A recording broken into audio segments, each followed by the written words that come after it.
반갑습니다. 송주준입니다. 영상을 혹시 처음 보시는 분들은 구독과 알림 설정까지 해주시면 감사하겠습니다. 원래 영상을 보시던 분들은 영상을 끝까지 시청해 주시면 고맙겠습니다. 추 장관의 아들과 관련된 논란이 날이 갈수록 심해지고 있습니다. 그도 그럴 것이 지금 논란이 되고 있는 그 사건 자체가 일반인이었다라고 한다면 상상도 할 수 없을 만큼의 큰 특혜이기 때문에 그럴 것입니다. 그것뿐만 아니라 이 사건 자체가 지금 이제 많은 관심을 받는 또 다른 이유는 추 장관이 그간 보였던 행보 때문에 그럴 것입니다. 여러분도 잘 아시는 것처럼 얼마나 추 장관이 검증이라는 일을 앞세워서 정치인과 그리고 가족에 대해 가지고 마구잡이로 밀어붙이지 않았었습니까?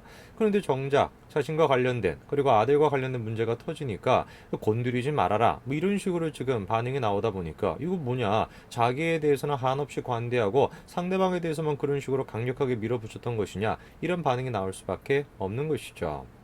추 장관은 해당 내용에 대해서 반박이라도 하듯이 자신의 페이스북에 글도 올렸는데요. 오늘 저는 영상을 통해서 그 내용을 조금 살펴보고, 그리고 이제 추 장관이 계속해서 주장을 하는 것은 자신과 관련된 아들과 관련된 그 사건조차도 검언 유착의 연장선으로 지금 주장을 하고 있습니다만, 제가 얘기하고 싶은 것은 간단합니다. 이거는 검언 유착이 아니라 이 사건 자체를 지금 증언하고 있는 사람들은 추 장관의 아들과 같이 복무를 했던 사병들이라는 거, 그 점을 조금 강조해서 말씀드리고 싶습니다. 같이 한번 내용을 보시죠. 자, 지난 7월 1일에 단독 보도가 나왔습니다. 검찰에서 성명불상 대위를 특정했다라고 하면서 추 장관의 아들과 관련된 의혹을 수사한다, 이렇게 이제 보도가 나왔죠. 그 날짜 자체가 굉장히 좀 묘했습니다. 그도 그럴 것이 7월 1일 같은 날 어떤 메시지가 나왔었습니까? 추 장관은 윤석을 더 지켜보기 어렵다면 결단할 것이다, 이런 메시지를 내놨었죠. 그리고 바로 다음날 7월 2일에 연달아서 추 장관은 다음과 같은 메시지를 내놨습니다. 아들은 건드리지 말았으면 좋겠다, 이렇게 지금 발언했던 것인데요.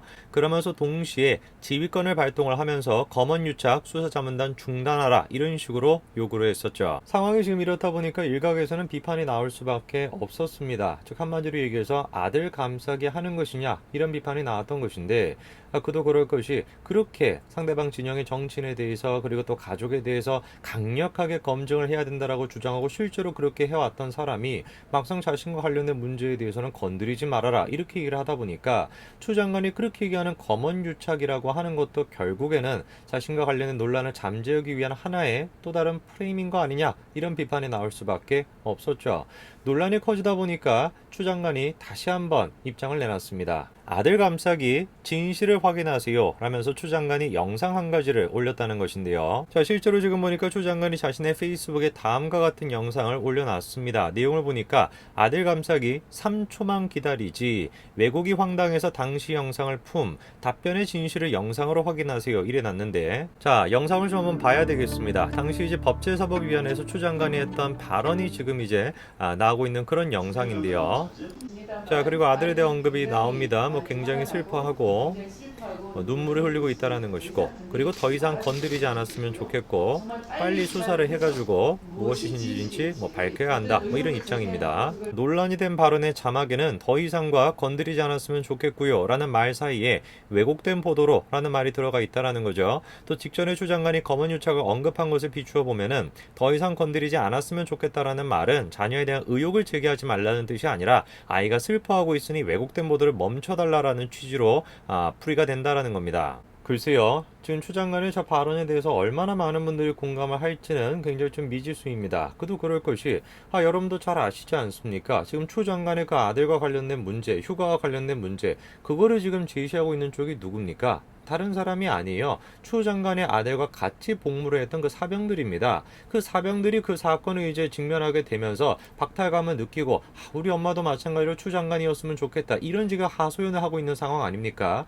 검찰과 언론 사이에 무슨 연계를 통해 가지고 추 장관의 아들에 대해서 그냥 근거도 없는 의혹을 제기하고 있는 것이 아니라 실제로 그런 식의 박탈감을 느꼈던 청년들이 해당 사건에 대해서 지금 증언을 하고 있는 것입니다. 실제로 어떻습니까? 우리 엄마도 추 장관이었으면 좋겠다, 휴가 미복귀 당직 사병의 SNS가 확보됐다라는 기사가 또 나왔죠. 당시 동료 사병들이 나눈 SNS 대화를 확보를 해가지고 그 내용을 보니까 당시 당직 사병이었던 현동환 씨가 추 장관 아들 이름을 거명을 하면서 거짓 병가를 내서 금요일 복귀를 수요일 복귀로 바꿨다며 소름 돋았다라는 등의 놀라움을 표시했다라는 겁니다. 대화 말미에는 추 장관 아들이 군생활 마음대로 한다라는 취지의 표현과 함께 우리 엄마도 추장관이었으면 좋겠다. 이런 말까지도 했다라는 것이죠. 그럼 이거를 우리가 전부 다 검언유착의 연장선으로 볼 수가 있을까요? 그렇다라고 한다면 뭐 검찰이 지금 미리 나서가지고 같이 이제 뭐 근무를 했었던 그 사병들을 다 모아가지고 야 이제 우리 이런 식으로 조금 프레임을 짜나가자, 이런 식으로 우리가 조금 몰아가자, 다 그냥 얘기를 미리 돌렸던 것일까요? 아니면은 이 상사 혼자만이 거짓된 증언을 지금 하고 있는 것일까요? 글쎄요, 제가 생각했을 땐 후자가 조금 더 설득력이 있지 않을까 싶습니다. 자, 이런 상황 속에서 A씨가 계속해가지고 추가적인 지금 폭로를 했는데요. 그 폭로의 내용 자체가 굉장히 충격적입니다. 자, 오늘 다음과 같은 또 단독 기사가 나왔습니다. 추 장관의 아들 미 복귀 보고하기도 전에 상부서 없던 일로 하라며 찾아왔다라는 겁니다. 추 장관의 아들 서모 씨의 2017년 6월 군 복무 당시 휴가 미복귀는 이미 휴가 연장 신청이 불어된 상태에서 벌어진 사실상의 탈영이었다라는 것이고, 이를 상부에 보고도 하기 전에 먼저 상급 부대에서 휴가 연장 지시가 내려왔다고 당일 보고 책임을 맡았던 당직 사병이 폭로를 한 것이죠. 너무나 충격적인 이야기죠. 그도 그럴 것이 지금 저 폭로의 내용이 사실이라고 한다면 이 사건 자체가 굉장히 조직적으로 이루어졌던 것이다 라고 얘기할 수밖에 없겠죠. 그도 그럴 것이 지금 이제 관련된 사안에 대해 가지고 지금 부대로 복귀하지 않았다 라고 하는 걸 보고도 안 했어요. 보고를 안 했음에도 불구하고 상급 부대에서 연락이 왔다라는 거 아닙니까? 보고도 안 했는데 뭐라고? 휴가 연장을 지시하는 그런 연락이 왔다라는 것이죠. 그렇다면은 이미 상급 부대에서는 뭘 알고 있었다라는 겁니까? 추 장관의 아들이 부대에 복귀하지 않을 것이다라는 걸 미리 알고 있었다라고 밖에 생각할 수가 없겠죠. 도대체 그러면 그 A씨의 정체가 무엇이냐 보니까요, 최근 검찰 조사에서 서 씨의 휴가 미복귀 상황에 대해 진술한 대학원생 A씨는 3일 본지 인터뷰에서 검언유착 지라시 소리 듣는 것이 억울하다며 이같이 말했다라는 것입니다. 한마디로 얘기해서 야 뭐냐, 나는 그렇게 박탈감을 느껴가지고 정의를 위해 가지고 당시에 보고 듣고 느꼈던 것을 그대로 그냥 진술하는 것 뿐인데, 나를 갖다가 무슨 뭐 검언유착의 연장선이라든지 뭐 지라시라든지 뭐 왜곡된 보도라든지 이렇게 몰아간다라는 거, 그거에 대해서 분통이 지금 느껴진다라는 거 아닙니까? 자, 그리고 당시 이제 인터뷰를 통해서 A씨가 추가적인 내용을 더 내놨습니다. A씨에 따르면 서 씨는 2017년 6월 아프다는 이유로 10일 휴가를 냈고 추가로 10일을 더 연장을 했다라는 겁니다. 연장된 휴가가 만료되기 직전 서 씨가 또다시 휴가 연장을 요청을 했고, 서 씨 직속 상관이었던 이모 상사가 분대장 회의를 거쳐 이를 불허했다라는 겁니다. A씨는 서 씨 20일간 휴가가 종료되는 마지막 날 당직 사병이었죠. 이 내용은 앞서 제가 말씀을 드렸던 이 상사의 발언과는 반대가 되는 그런 내용이었습니다. 당시 이 상사는 해당 내용을 알지 못한다는 취지로 진술을 했었죠.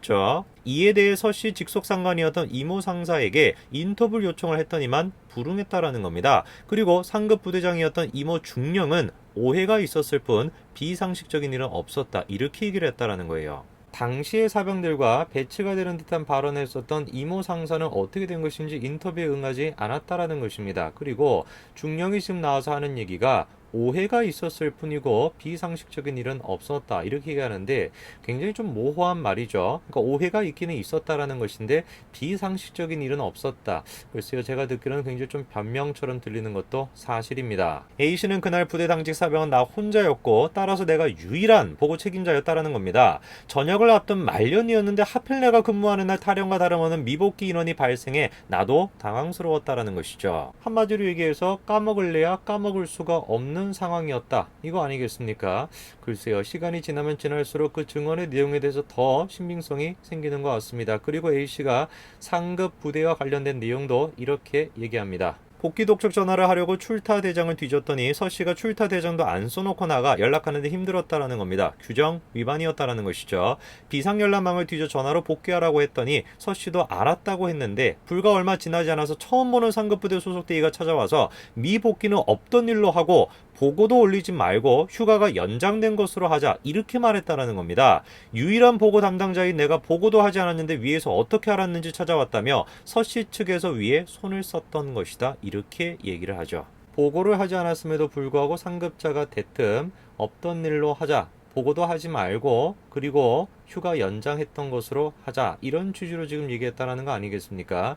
이거를 우리가 어떻게 생각을 해야 될까요? 상식적으로 생각을 해봤을 때 지금 이제 부대에 복귀를 하지 않아가지고 비상연락망을 뒤져가지고 겨우 전화를 했더니만 부대에 복귀하겠다, 알았다 라고 얘기했는데 얼마 지나지 않아서 상급자가 보고를 하지도 않았는데 전화가 와서 그런 식의 내용을 얘기를 했다. 한마디로밖에 우리가 이렇게 생각할 수밖에 없겠죠. 추 씨 측에서 상급자의 손을 댔다. 이렇게밖에 우리가 생각할 수가 없을 것 같습니다. 글쎄요. A씨의 이런 식의 폭로는 시간이 지나면 지날수록 더 명확하게 지금 나오고 있습니다. 진술 내용이 번복되거나 바뀌는 것도 아니고 계속해서 명확한 지금 폭로가 나오고 있는 상황입니다. 검찰의 해당 내용에서 철저하게 조사를 한다면 추 장관의 아들에 관련된 논란도 결국에 깨끗하게 정리될 것 같습니다. 오늘까지 말씀드리겠습니다. 감사합니다.